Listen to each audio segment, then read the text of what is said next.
Congrats, Jalen. Well deserved.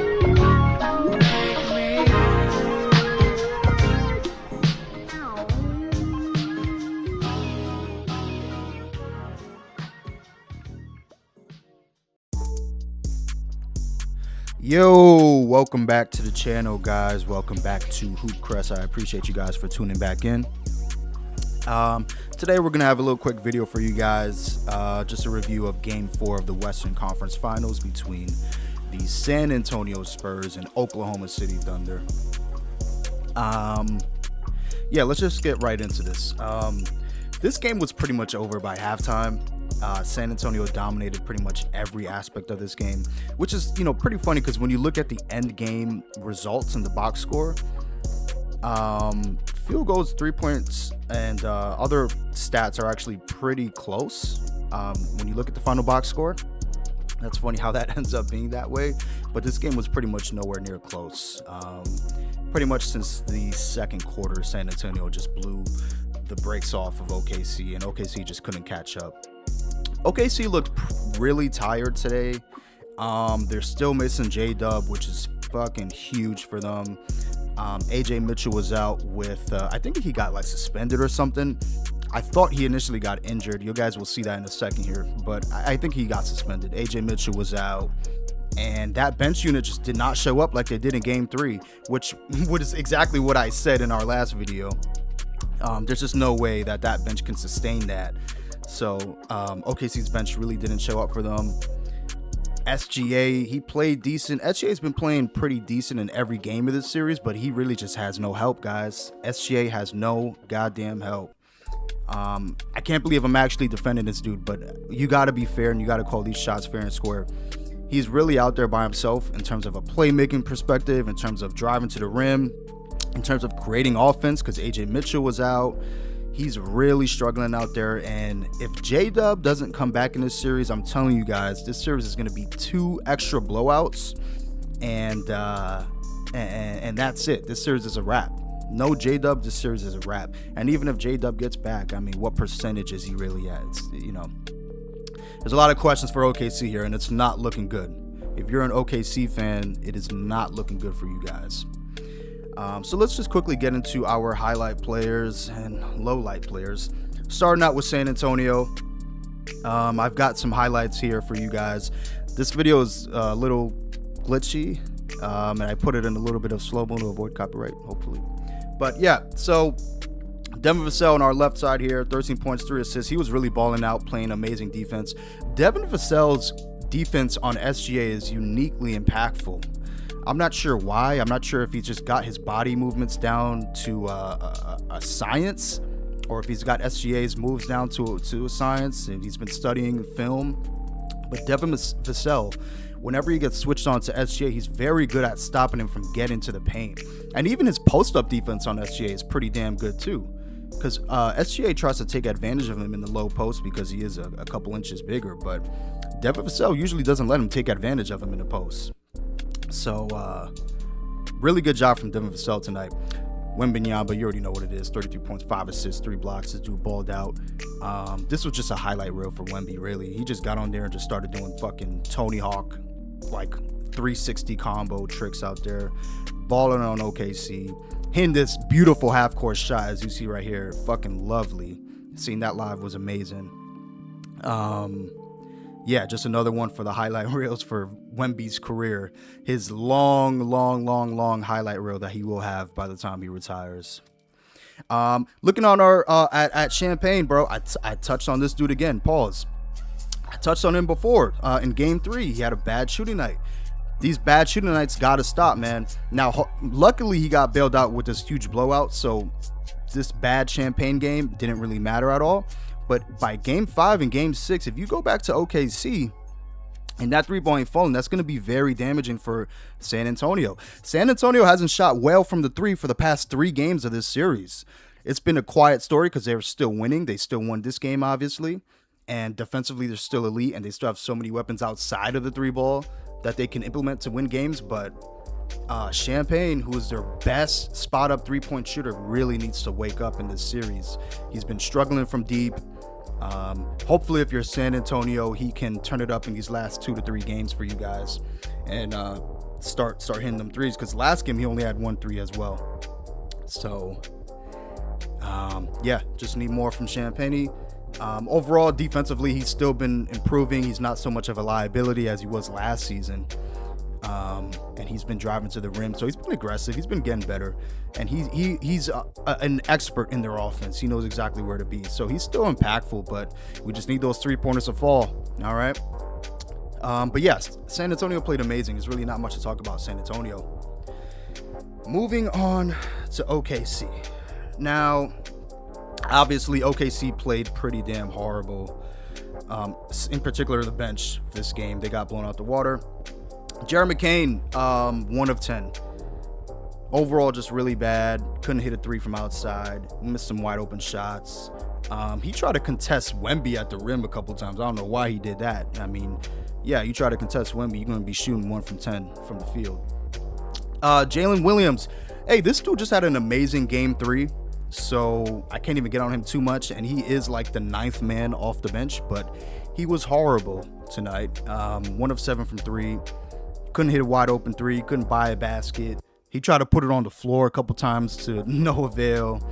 And then his interior presence, man, it's nothing. It's just really dead. Couldn't do anything with Wemby. But he's never been a great interior defender. I mean, if you even look at the Nuggets series that where he matched up with Jokic used to bully him down low there all the time as well.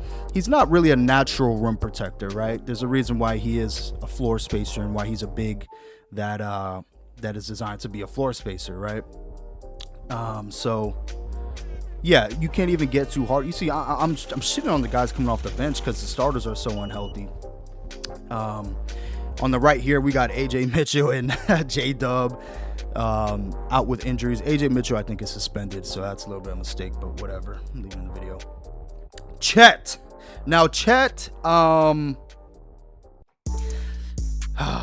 Chet. There's a few things. So obviously, Chet is playing bad in this series, and he's getting embarrassed by Wembanyama. That's not like even to be debated.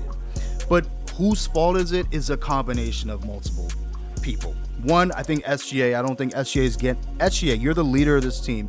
This is your second best player. Can you get him more involved? Can you separate? Can you set up a play for him? Can you run a pick and roll for him? Can you get it to him in the post? Can you try to get a mismatch for him, right? Like, these are some of the point guard things, right? That is kind of missing in today's NBA, right? Where like a natural pure point guard 20 years ago would have looked at Chet and said, hey, you're getting 3 post-ups in a row. I don't care if you score on 0 of them. You need confidence. You need to boost your confidence. You need to get shots, be more focal in the offense. So I think that's a big issue. Obviously, another big issue is Chet himself just not getting his shit together, being scared of Wemby. Even though he tried to dunk on Wemby in the first quarter, actually. So I'll give him credit on that. That showed some fearlessness. Wemby blocked the shit out of that. But still, I applaud the fearlessness of that. And then lastly, obviously, the coaching staff just not getting him involved. As you can see here, Chet had 10 points on 3 of 8 shooting, right?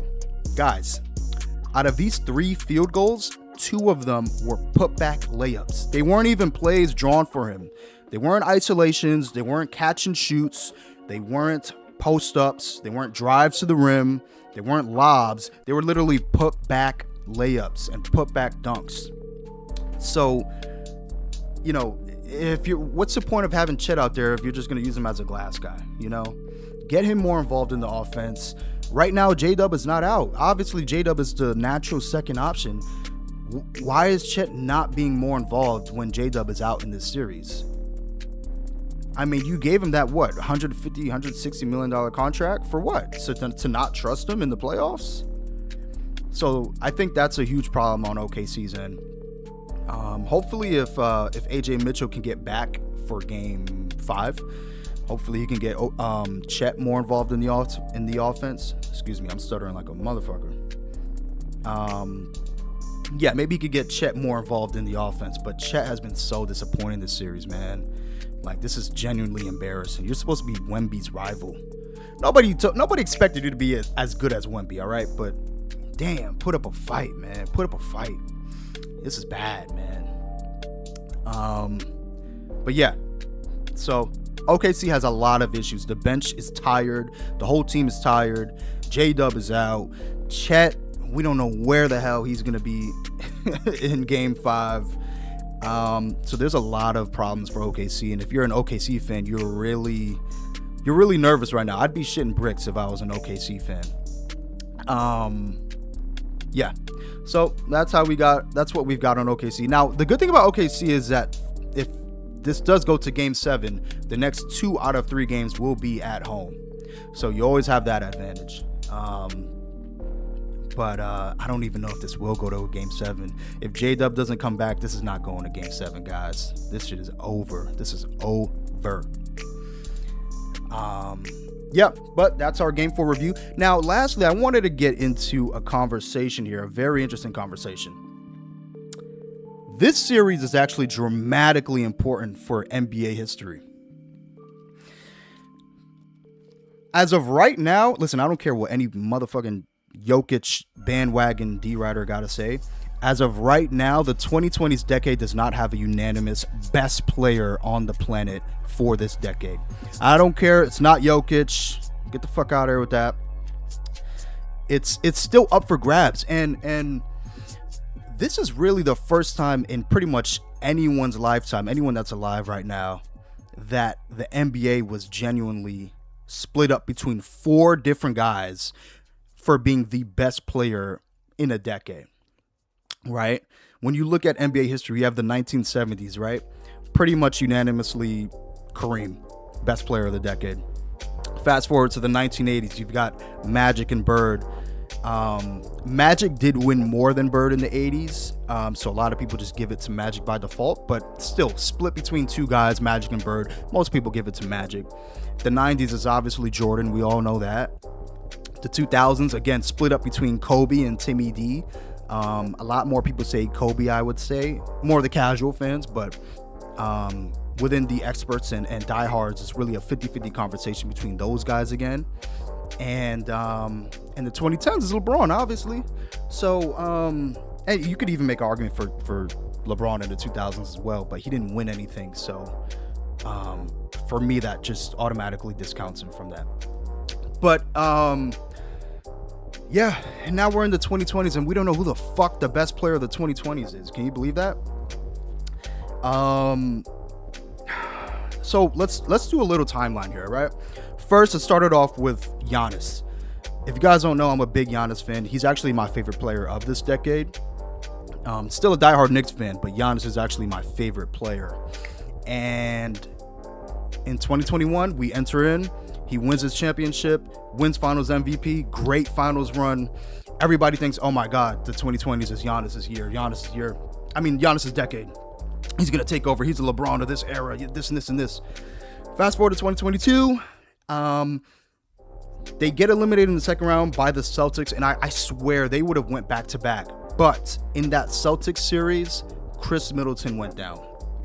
And Giannis just couldn't do it alone, man. He took the Bucks to Game 7.